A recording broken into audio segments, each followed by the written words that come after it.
Hey, what's up? Michael Nicastro here. In this video, we're going to dive into part 4 of my 4-part mini-series on the topic of hospitality, service, and sales, and focus on what I'm calling the Yin and Yang Service Philosophy. This is not some quick, easy to understand information that you can implement right away. This really dives deep into human psychology and explores the social dynamics between hospitality and customer service. Without further ado, let's dive into the content.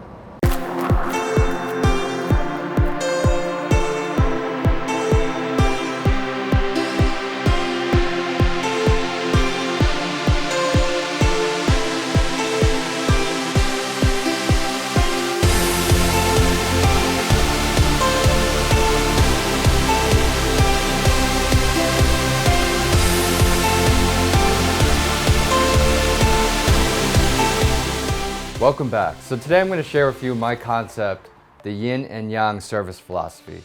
So I didn't invent the concept of Yin and Yang, but I did kind of think about it in a different context and related it to the service industry. This symbol comes from Taoism. So I know a lot of you have seen this symbol before, maybe on a tattoo, or it's pretty common in our society.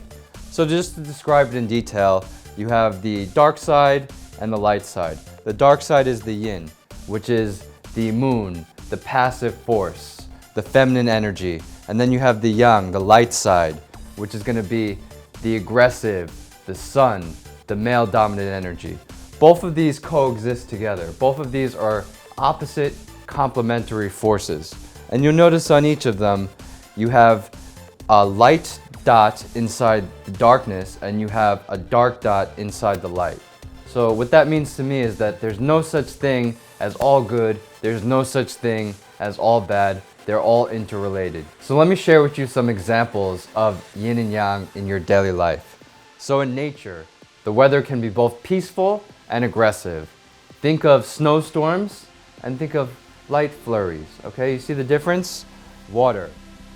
Maybe you're cruising down a nice peaceful lake, or you're on an ocean during a violent storm and the waves are crashing against the boat, okay? There's a difference.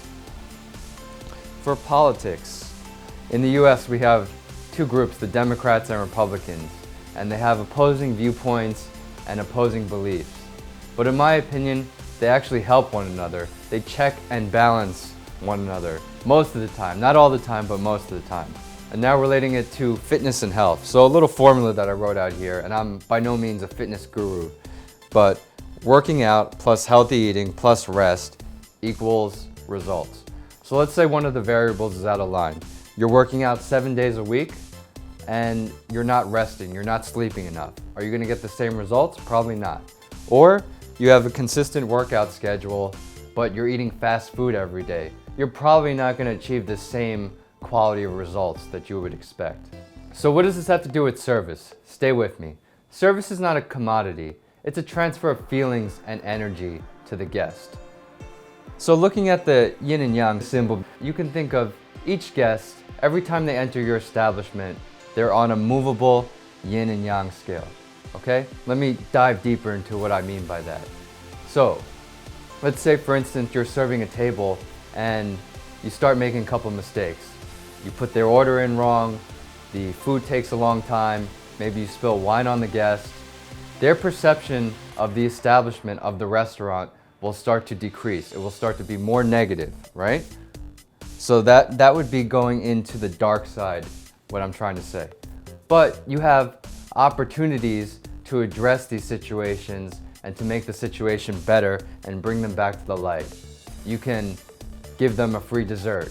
You can pay for their dry cleaning. You can do things that really bring their experience back up, all right? You gotta balance out their experience. For every mistake, there is a solution.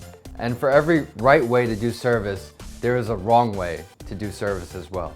Nowadays with technology, the experience is never over. It used to be when a guest enters your restaurant and they had a poor experience and they leave, that's it. You're never gonna see them again. They're gonna tell all their friends and that's it. But nowadays, with social media, with telephones, with email, you can reach out to that guest. You can continue the dialogue together. So in describing this, the point here is to be aware of your guests and understand that every action that you provide either provides a positive or negative result. This yin and yang philosophy doesn't only apply to the guest, it applies to yourself. Again, this sounds a little hoo-hoo, but think of yourself as transferring energy. So when you're happy, people around you are going to feel happy. When you're sad, people around you are going to feel sad. If you're angry or upset, you're going to transfer that energy. If you're feeling angry or upset and a guest says something that triggers you, you could lose sight of your external behaviors. So it's really important to be aware of your emotional state and stay grounded. During the course of your shift as well, you have highs and lows. You have periods of stress and rush, and you also have more chill periods where the vibe is very slow, right?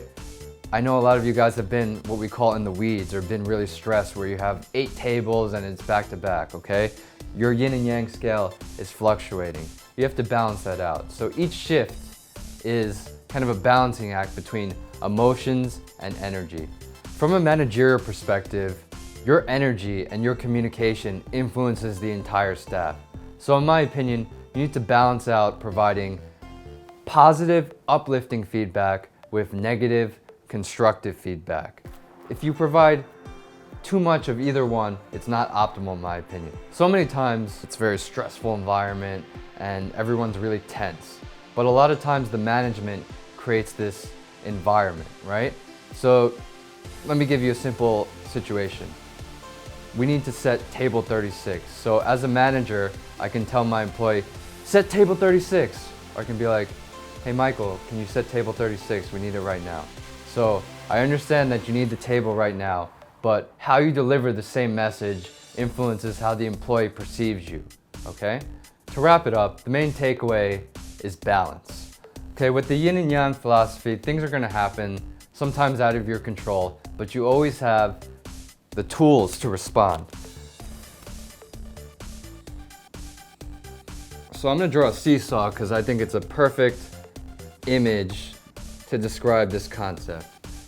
So, you know, in life too, you always have ups and downs. Throughout your shifts, you have highs and lows, so just think of it like that.